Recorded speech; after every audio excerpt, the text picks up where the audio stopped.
Trump freezes visa processing for Nigerians. 74 other nationals. That's on page 2, 4, and 27. The rider, action threatens fans' ability to attend World Cup. U.S. Embassy reopens redesigned American Center in Abuja. Final rider says Middle East tensions, U.S. pulling some personnel from Carter Air Base, coming from an official. At the top strip of the New Telegraph newspaper this morning, PMS importers, I'll go again with that, PMS importers face 1.77 trillion naira loss over marketers' preference for local products. And the story here just before the masthead says, financial institutions set to apply 7.5% VAT on banking charges, or rather banking services. That's on page 8. Underneath the photo speak, FG, ASU seal historic deal after 16 years, pledge end to varsity strikes. FG, ASU seal historic deal after 16 years, pledge end to varsity strikes. And this church says amen to that. By the side of the photo speak, FG confers national honors on Brigadier General Musa Uba, COAS, others. That's on page 4. On page 8, FG offers 50 oil blocks for bidding. FG offers 50 oil blocks for bidding. We have more stories here at the top strip just before the bigger story here. 2027, Senator Kanu doesn't have any challenger in Abia North. This comes from Chijoke Chukwu on page 2. Rivers crisis. 2 legislators withdraw from move to sack Fubara on page 6. And finally, on page 4, 6, and 28, there's a story that says Newswatch co-founder Yakubu Mohammed dies at 75. Quite a sad story there. Very sad. Let's move to our next paper. All right, the Vanguard newspaper is next. 60 years after why Nzogu's coup was inevitable.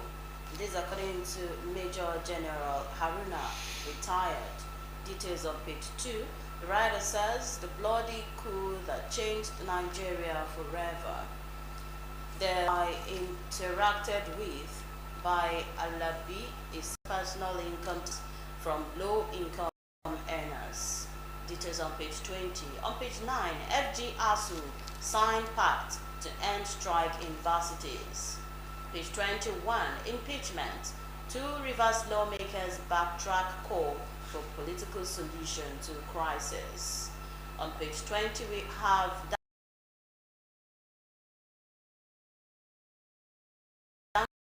refinery 20 years. U.S. freezes visa processing for Nigeria, 74 others over welfare dependence. Tinubu MGE Obodo mourn as Yakubu Mohammed dies at 75. And we all know that Yakubu Mohammed is a Nigerian actor, producer, director, singer, and also a script writer. Edo protests. Excitement envelopes Ekuma over release of remanded students. Oh, that's good. They've been released. Yeah. All right, that's on 21. They were the student that went on a protest and destroyed so many things. Gallant Super Eagles crash out on penalties against Morocco, and that's on Sports, page 61. That's it on Vanguard. All right, let's look at our next paper this morning. Shall we look at the Daily Sun now? Yes, we shall. On the Daily Sun, the big headline here says 2027 election, Bishop Kuka Dogara Musa tipped as possible Tinubu's VP. I'll go again with that. 2027 election, Bishop Kuka Dogara Musa tipped as possible Tinubu's VP. The writer says as U.S. elements mount pressure for religion balancing at federal seat of power. All right. At the top strip, FG ASU end 16 years rift. The writer, signed renegotiated agreement that strengthened tertiary education. Check out page 28 for that story. At the bottom strip, fuel scarcity gone with subsidy, says Dangote Refinery. The writer says, assures on price stability, listing of refinery stocks. Details on page 28. Also on page 28, NGE pays tribute to Mohammed Agbasi. Page 28 has another story making the front page.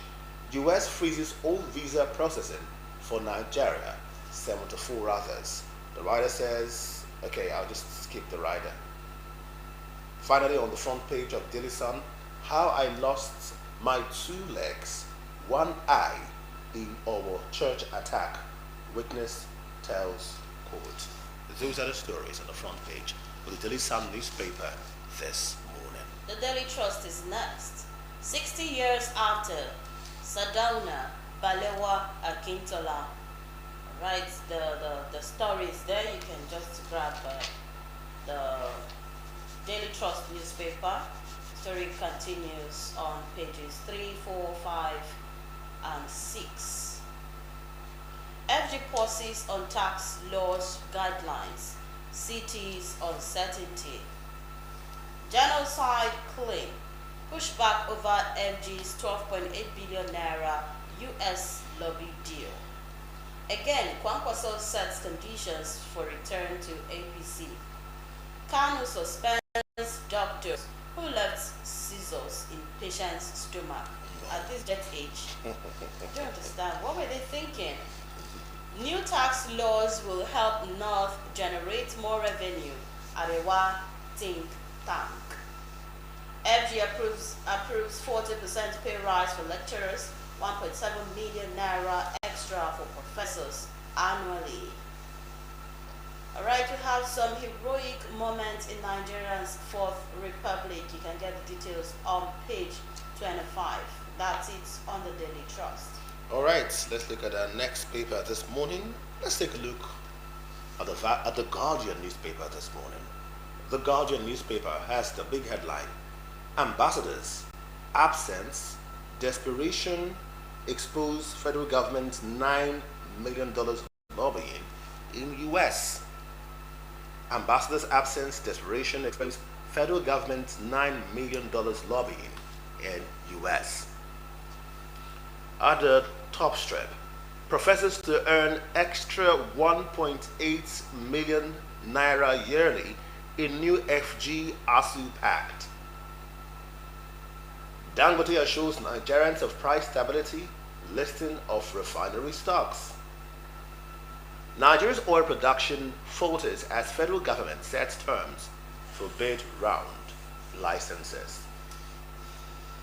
By side of photo speak, we have ex-SSG alleges Katsina local government budgets 300 million naira to pay bandits. Ex-SSG alleges Katsina local government budgets 300 million naira to pay bandits. Falana demands immediate release of Edo protesters. We saw the story saying been released earlier on. Crack emerge as more Rivers lawmakers act on Fubara's impeachment.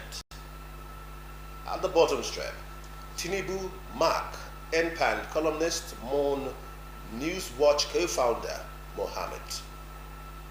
Finally, on the front page of the Guardian newspaper, TUC demands immediate withdrawal of no work, no pay directive for health workers. Those are the stories making the front page of the Guardian newspaper this morning. The Nation is next. Wike Fubara feud. More Rivers lawmakers opt for reconciliation.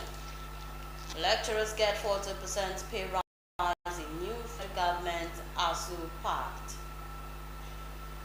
We have Dangote Refinery expansion begins. NJC appoints Oyewole as Supreme Court Justice. And we have Newswatch co-founder Mohammed dies at 75. This is according to Bago. It says we will bomb bandits in Niger forest. within 2 months. Okay. Okay. It is on page 4. Let's see how that goes. All right. Okay. That's it on the Nation. Okay, that's the Nation newspaper. Let's look at the Punch newspaper this morning. The Punch newspaper. U.S. visa shockwave. Trump order may delay 5,000 intended Nigerian immigrants. The writer says 70,621 Nigerian immigrants, non-immigrant U.S. visas in 2024. New U.S. visa restrictions hit Nigeria, 74 others. That's the big story right here on the front page of the Punch newspaper. This morning we have other stories at the bottom strip. FG orders banks, fintechs to remit VAT on service fees. Lagos dispatch rider bags 7-year jail term for trafficking tramadol. NPAN, NGE mourn Newswatch co-founder Mohammed. And at the top strip, we have federal government ASU unveil agreement to end strikes. Now, this one is a story we talked about earlier on. 2005 AFCON Super Eagles crash out on penalties to Morocco. So those are the stories making the front page. This one says again, finally, on page 2, opposition knocks federal government over alleged $9 million US lobbying deal. These are the stories making the front page of the Punch newspaper this morning. I'm guessing we've looked at most of the papers. Have we seen the Vanguard? Okay, so let's get right here into the studio and have our conversation with Mr. Boni Akeze. You missed the professor. Not Professor Boni Akeze. I was trying to be modest for a second. I was trying to be modest. You see that I'm not the only problem. The event has been pushing me to continue in a name that you so deserve. So it's time for you to prove the point again. And let's manifest all these stories via your intellect. One story made you sigh. And according to journalism, we don't start with a dead story first. But sometimes emotions compel us or propel us to look at pain first before we look at other stories. You looked at a Newswatch co-founder, his death. I want you to speak. Wow, that is Mohammed. That's Yakubu. Yeah, you know, when I saw the news early this morning, so wow. You know, there was the other guy that passed away recently, and one of those Newswatch veterans. Yeah. I think that was Usifo. Yes. Somebody. I used to read them a lot. You know, they started from Newswatch, and from there some of them went over to Tell magazine. Of those days, of course, those were really, really veterans. Every week we look forward to seeing the new copy of Newswatch and Tell magazine. Our university days, that was in the 90s, especially during those Abacha era. Yes. You know, very fierce, bold journalists back then. They did wonderfully well. They did wonderfully. They started during the military. They were the ones who really, when they talk about, like I was in a panel who were discussing this issue of those who fought for Nigeria's democracy, who fought against the military, you know, and people they call the heroes of democracy. I tell them that the real heroes of democracy are not being mentioned. Most of them are not being mentioned. The people they mentioned were the opposition politicians who, out of the exigencies of their quest for power, had to align with the true people who wanted the true anti-military activists. The people, because if you check all through the time the military governed, they appointed the civilians, commissioners, board members, ministers, ambassadors.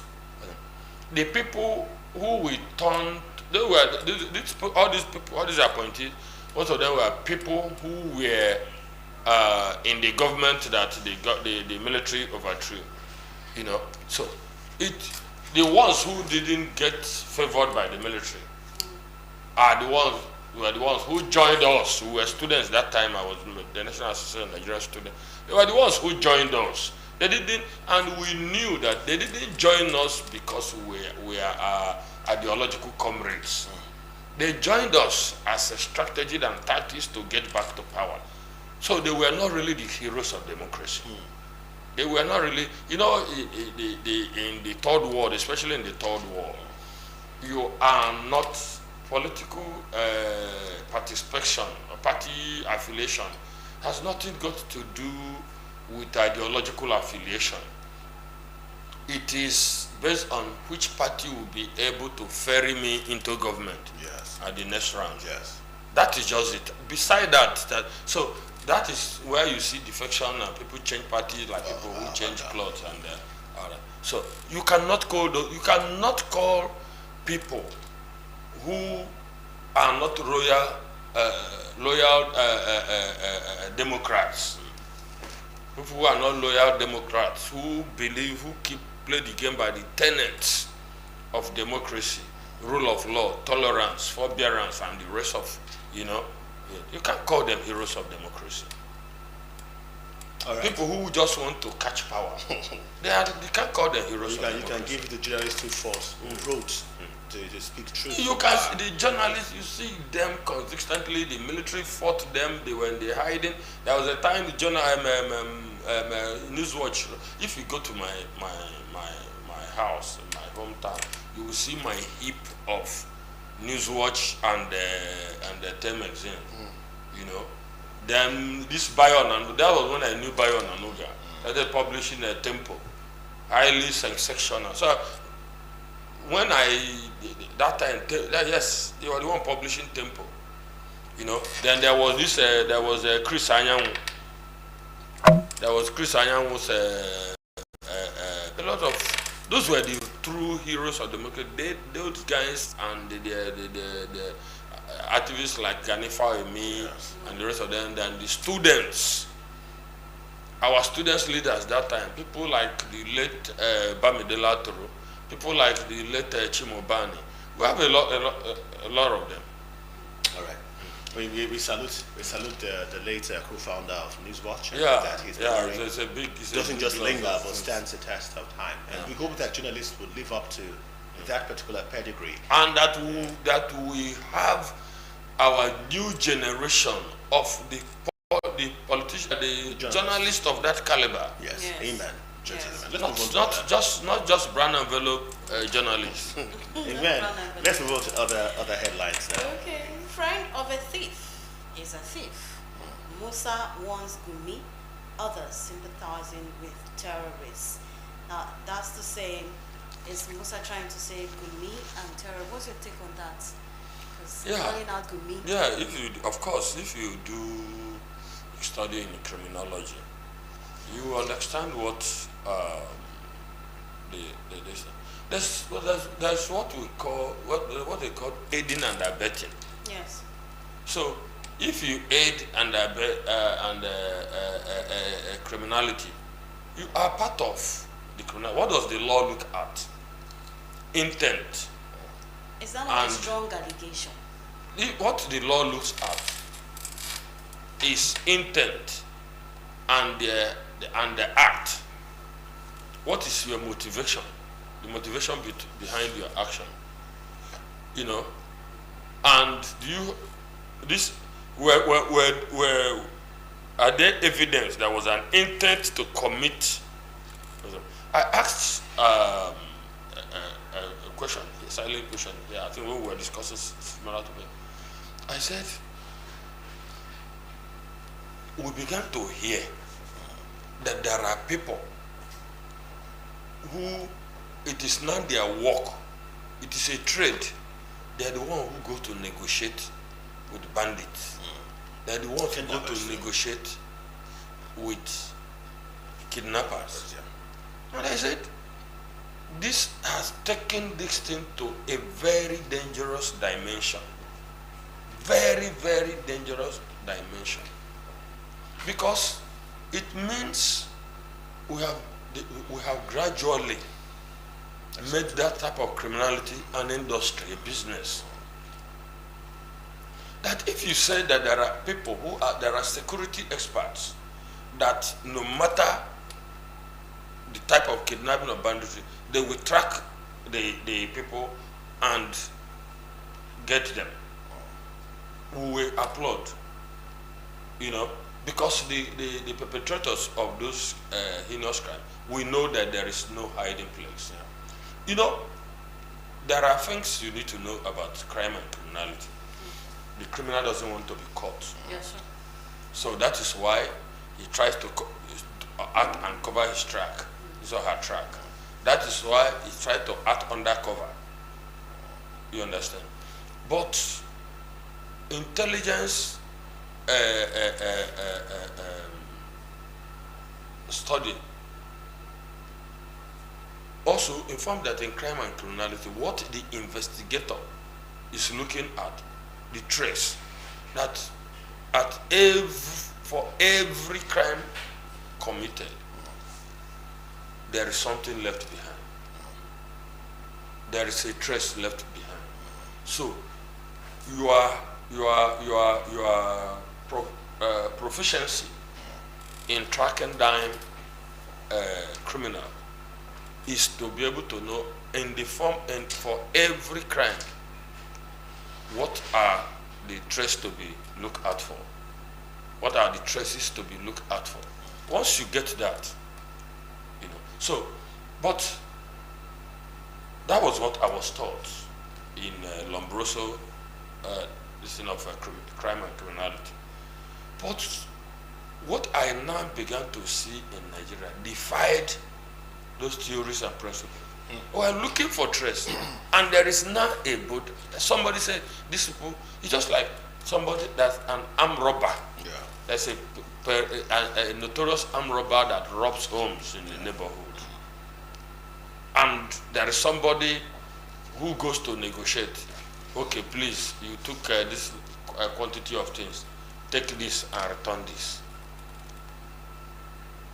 And everybody knows that. So once they strikes in your place, you reach out to the guy. He will go and negotiate with them. We say, okay, for the jewelries you took, return the bronze at this thing. You can keep the diamond, or let me buy them back from you. And you are saying we're looking for how to apprehend this, to stop that kind of, to cop that kind of, So you don't do things. Yeah, man. It's so problem that in such a manner that you end up with what they call the Cobra effect. Yes.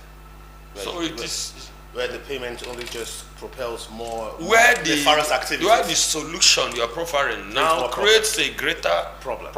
And then looking at another headline here, talking about the Cobra effect, the one, I think that was from India. Yeah. Ex-SSG alleges Katsina local government budgets, this is intentional, budgets 300 million naira to pay bandits.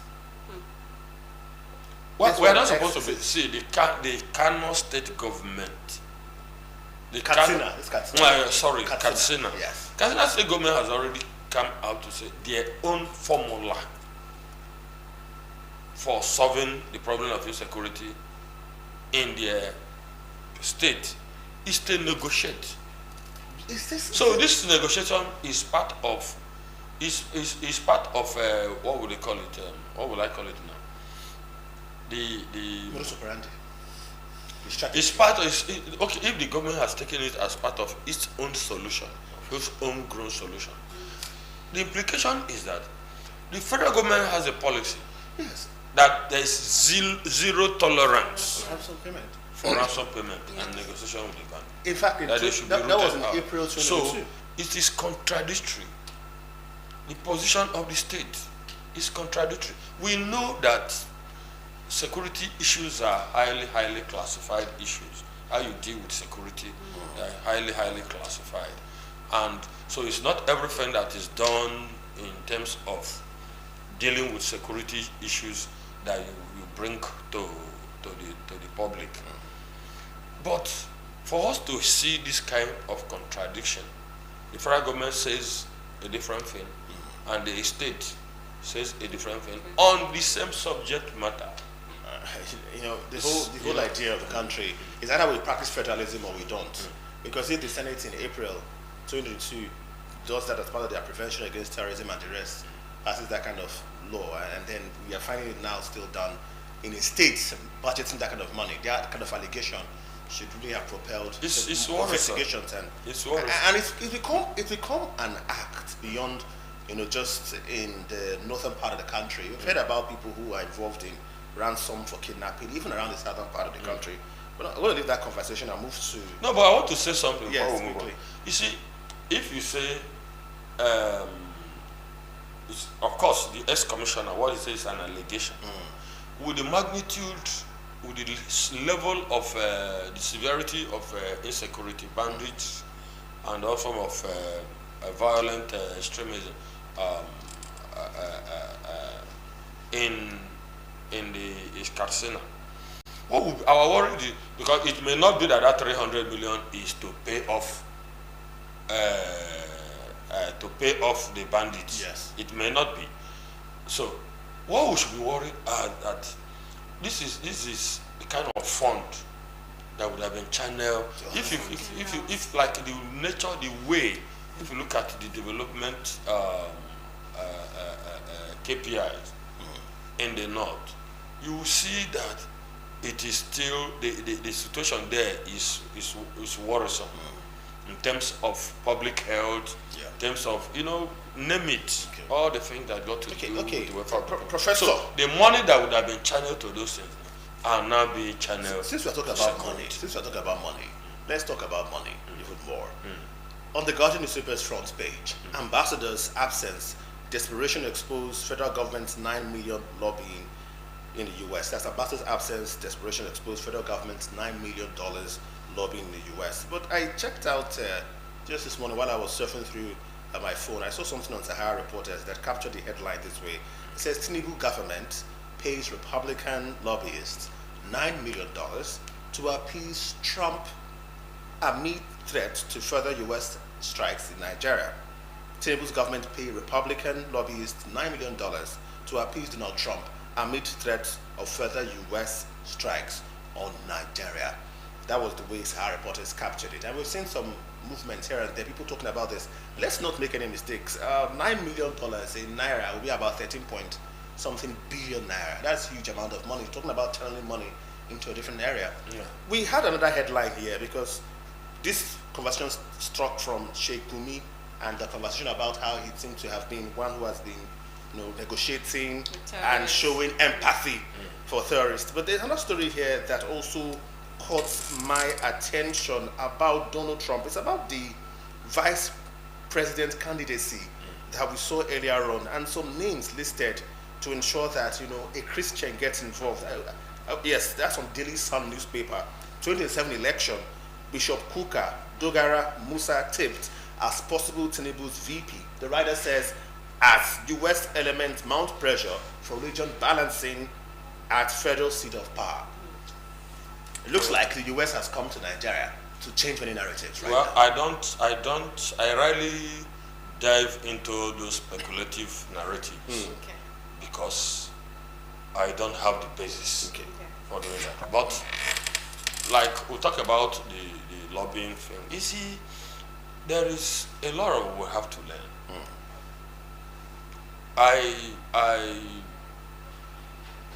In my university, during this history, when we did the history of Nigeria, the lecturer, the prof, who taught us, dwelled so much on the collapse of the First Republic and the Nigerian Civil War. That was when I even heard about this kind of lobbying for the first time. He taught us how both the Biafran side and the Nigerian side paid Vili for paid lobbyists and public relations company. That was even when I knew that public relations companies could be paid for such jobs. And my question was, at the end of the day, what did we achieve? They kept those were things that helped to sustain the war, because it became a supremacy, public relation war at the international community. Who would get sympathy? But people were dying. Actual people. People were the real situation on ground. People were there. So it's the same thing that is happening today, just in a different form. You know, these monies we're doing, we are being wasted. They are being wasted because, in the first place, we don't. How did we get here? If we had worked, we have a conscious, we're conscious about nation building. We have from day one from make national integration, the core of our state policies from independence. Not divisive, not regional antagonism, not, we would arrive to where we are today. So it is the way we have managed, Nigeria was managed right from the independence. And I said it here on this side. From my background, from my knowledge background, I am not excited by any economic policy in Nigeria because the foundation is still very faulty. Like, look at the reportage this morning, professors to earn additional something 0.8 million naira per annum. That's a very wrong reportage. We're supposed to have an analysis of how the remuneration and the compensation of academics have become such that it will retain the best and it will give the nation the best. It is not this gradual incremental benevolence. It is not going to permanently solve anything. Because before you know it, I spoke here and said, if I am to negotiate, if I was part of the committee that talked with the trade centers, and I told them, if I am to negotiate, I won't be talking so much about increasing minimum wage. I will be talking of indexation, especially of fringe benefits. All right. Because that is where that will give you the permanent, that will give you some level of purchasing power equilibrium. Okay. Well, I think the reason you can say all this very strongly is because you are well read. You studied, and you've made yourself approved. So thank you so much. Thank you, Professor Francis. Thank you, Francis. Doing us a great one. Yes, because we have our next bit right now. Or Elizabeth wants to drop one headline. I want to get your opinion on the Nigerians to pay 7.5% VAT on bank transfers, USSD transactions from January 19. Okay, quickly, yes. There is speculation that banks are going to suffer. Do you follow the same school of thoughts? How would banks suffer? That is the question. It's just, when you come out, I have said the summary of taxation.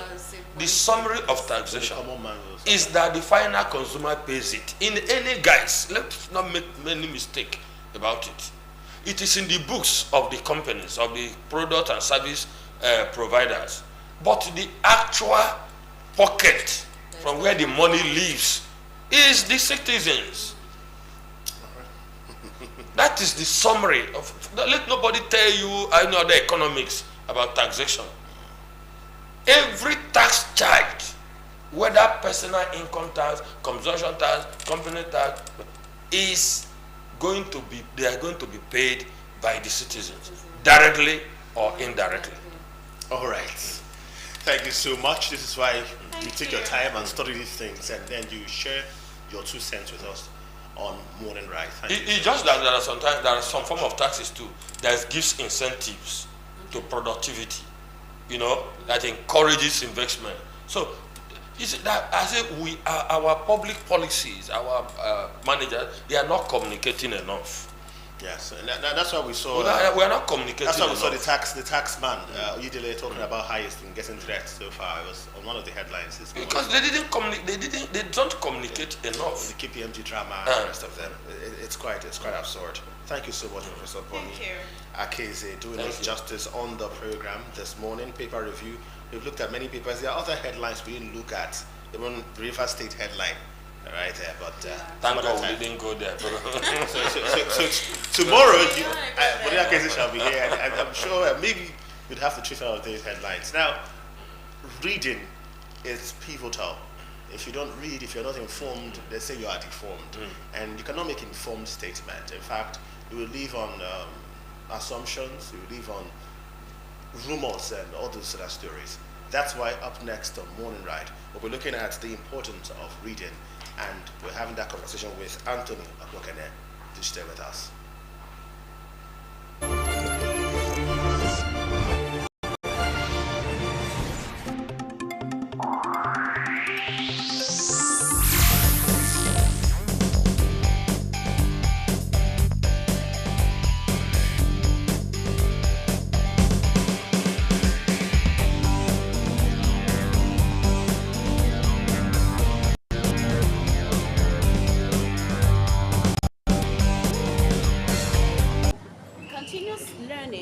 Necessary to stay relevant in a fast. Now, studies have shown that organizations with a strong learning culture see significantly higher employee engagement and retention. So today we're going to be looking at importance of reading. What is the importance of reading? What is the benefit of reading? Is there any age one should stop reading? Is reading a continuous thing, or is something you just do and you stop? And what are the books, the relevant books that we need to read? And so today we're going to be talking about the importance of reading. How is it really important to read? And how fast do you need to read? We're going to be talking to Mr. Anthony Akpokene, the CEO, Flomat Books. This man is an encyclopedia. He is a bookworm. In fact, I call him a bookathon. He is everything book. So today on Morning Ride, we're going to be looking at the importance of reading, and with Anthony Akpokene. Reading, like I told you, I have my bookathon here. I call him a bookathon and an encyclopedia. He's going to be talking to us about the importance of reading. Good to have you, Mr. Anthony Akpokene. Thank you. All right, so we're looking at the importance of reading now. Reading. I see that you have a whole lot of books and you read a lot. And there's this thing you do that I like. Give books to people. Anyone you see idle, you take books to them. Yeah. That's a very good way. You are encouraging people to read. Yeah. Now tell us, what is the importance of reading? You are what you read. Okay. Just like if you eat garbage, you will bloat and you'll be uncoordinated. The same thing. If you read, you'll be knowledgeable, you can discuss anything, you'll be confident, you know, you'll be top of your career because you read widely. Career does not just mean, okay, tunnel vision, just where you are, you know, but your career usually takes you into various places, various aspects of life. Yeah. So if you read, you'll be more exposed, you'll be more knowledgeable, and you'll be better for it, for yourself and for your organization. Okay. All right. So yeah, organization. So speaking about organization now, should an employee, or should employers rather, be responsible for providing access to learning apps? Or is continuous education a personal responsibility? Is it something that the individual has to do it on their own, or the organization is responsible for creating that enabling environment, or creating, rather providing apps for reading? I will just tell you from my experience. Sure. I worked for Shell for about 25 years. And one major thing they did was training. Okay. They did training and training. Yes. And they provided every facility you needed for training. They provided books, they had library, you know. Then when we started, they were not read and read. Not only I'm a petroleum engineer, not only petroleum engineer, but leadership books, management books, because a human being, you are a total person. You know, you are a leader in your own right. So, and you manage people too. So it's not only the I was doing, but also managing people. So they provided that. I'm talking based on experience. Yeah, but you also have to own it yourself. You have to also learn to develop yourself. Yeah, it's not the one they do by force. You understand? The company can go a certain level. That's where it stops. But you have to develop your own self. Yeah. Responsible in developing yourself. Very, very responsible. Okay. Yeah. Now, how can an individual distinguish between high quality educational content and fast food information that lacks depth? Now, when I talk about fast food, I mean junks. Like people just read anything they see. So, how can an individual distinguish between a high quality educational book and junk? Yes. It's very simple. If you see junk, that like junk food, you realize that this is junk food. You understand?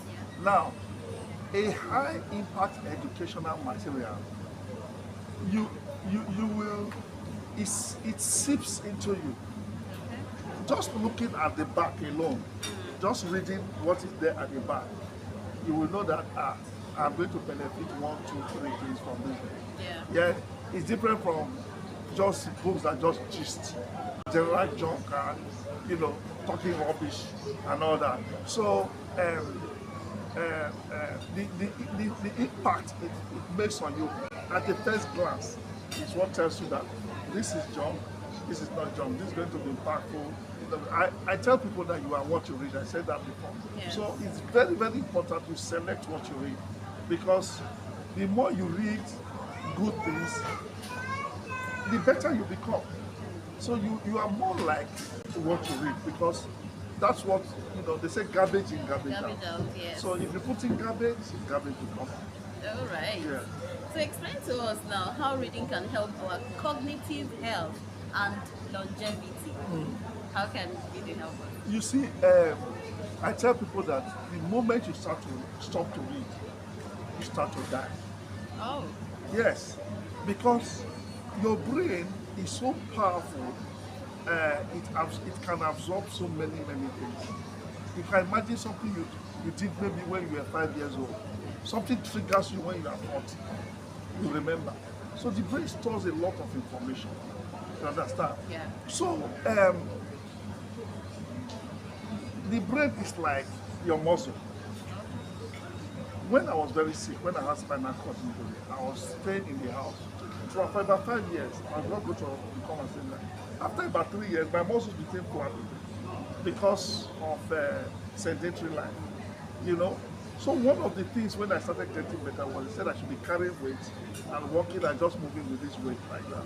And gradually the muscles build up. So now I have biceps now. Yeah, so, yes, 6 packs. So that's what the brain, that's what happens. As you read, you develop the brain muscle. Okay. Yeah, you'll be more articulate. You understand? As your brain is becoming more and more developed, more active, you're giving it muscle, it invariably affects your health. It affects your output. It affects your your confidence in the society, talking to people, timidity disappears. And all these things overall help in a better health life for you. All right. Yes. I want to talk about reading. Is there an age that one actually stops reading, or is there an age that one starts reading? Because even toddlers, they tell you, oh no, she's too small to read. Is there something like that, too small to read? No. Because I used to believe that No, catch them young. No. Yes, catch them young, that's it. The Bible says, train up a child in the way he should go.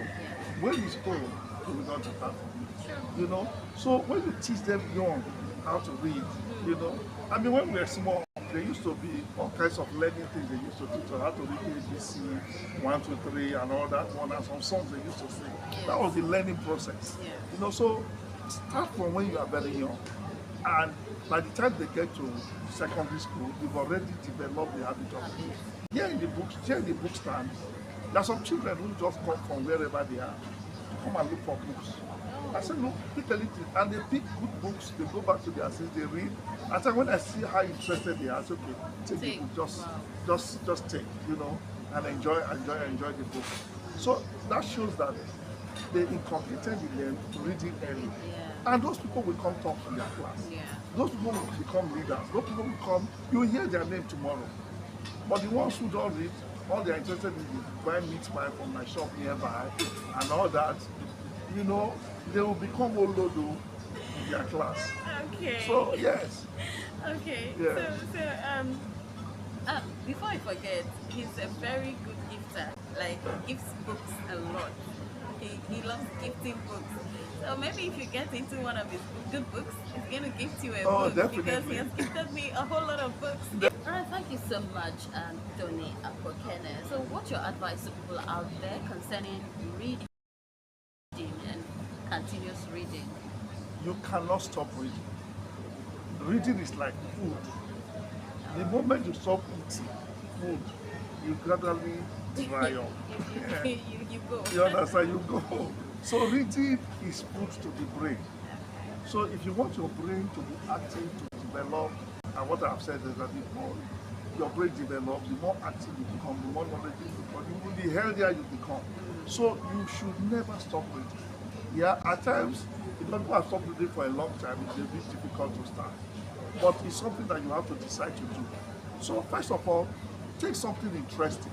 You see children who just come, they look, they pick books, they go back, they read, and you can see that these are people who have been taught by their parents, encouraged, exactly, they got the habit of reading.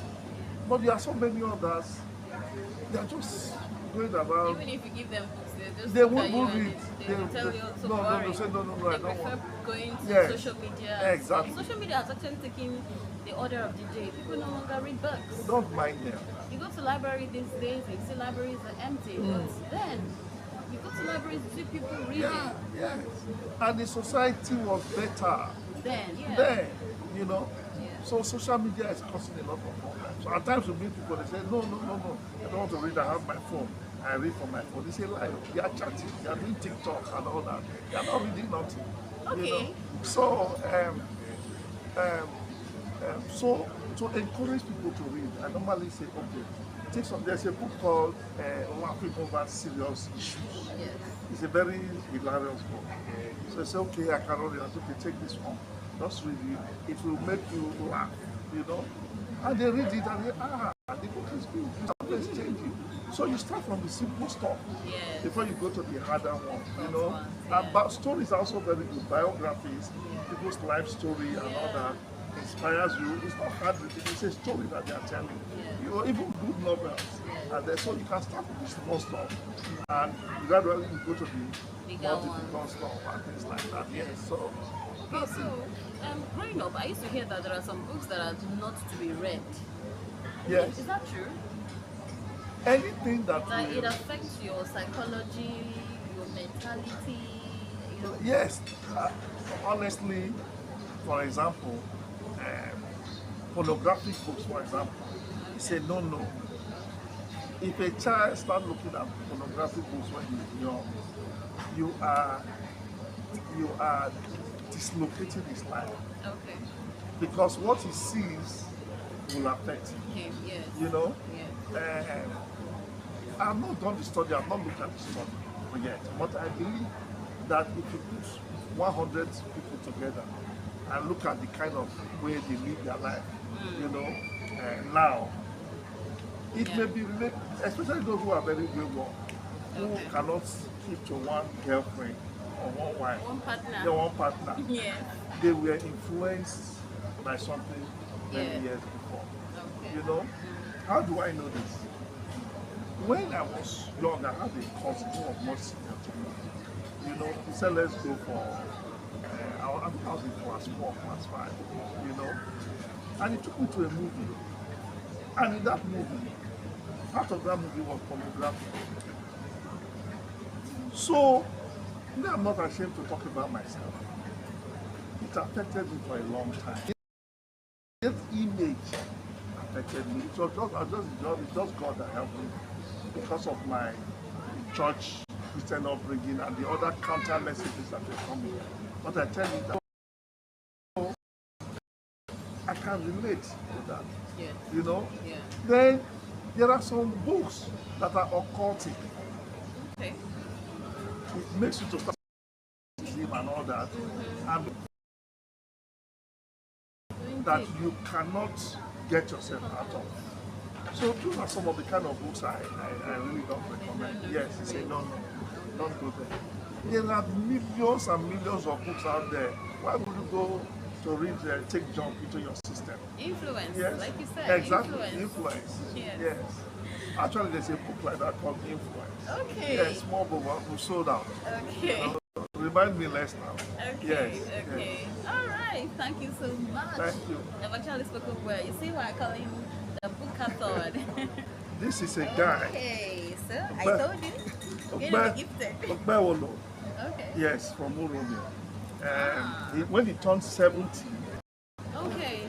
So we'll be speaking with Mr. Anthony Akwakene, CEO of Lomat Books. I'll be talking about the importance of learning of reading. So reading is a continuous thing. There is never a time that you should stop reading. You have to refresh your brains, just like you refresh your muscles. You have to refresh your brains so that you can be abreast of what is going on around you, and also you can be able to talk about some of the forefathers, past leaders. We need to talk about them whenever the need arises. So that's it. The importance of reading. So you go out there, get a book, and make sure you read. I've got my book here. In fact, books here. So I have something to keep me busy for the next 2 weeks. yes. All right. So my name is Lilibet Ugochukwu. Signing off.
What a privilege to have shared that conversation with that very notable reader. You called him encyclopedia of, Yeah. of books. And Yes. Really. And during Yes. really. And during too much technology, it's kind of cumbersome now to focus and read. But then there are advantages. There is a fun fact. Those who use the pen to write help their brain last longer. Talking about go through issues of amnesia, there's the other popular ailment that comes with the dementia, so to speak. Use those chances. If you use more of your pen, if you read books, you'll be more intentional. Thursday's edition of the program, Morning Ride, it has been a delight. From conversations that concern the armed forces, remembrance and celebrations, to conversations about the state of the nation via the paper headlines, to this about reading. It's been a very brilliant moment with you. I'm Lilibet Ugochukwu. I'd say learn to read, and not just reading, read books that will inculcate good morals in you. Discipline yourself with reading. You can never get enough of reading. So while you watch things in the net, always reflect back to the books and also read about people, biography about past leaders, so that you can be abreast of what is going on in your country and beyond. Have a pleasant weekend, pro-weekend to be. Well, the weekend almost starts now because Yes. tomorrow, I don't know the argument. Tomorrow, Friday. If Friday is where the weekend starts, if Friday is where the weekend starts, or Saturday. But truth is that we're very close to the weekend. So, hey, have yourself a productive day. Welcome to the start of the weekend. And I hope you are indeed happy with where you are. This has been beautiful being right here doing Morning Ride with you this Thursday. Thank you so much. My name is Francis Ofulo. On behalf of the production crew, it is good morning and goodbye. Bye.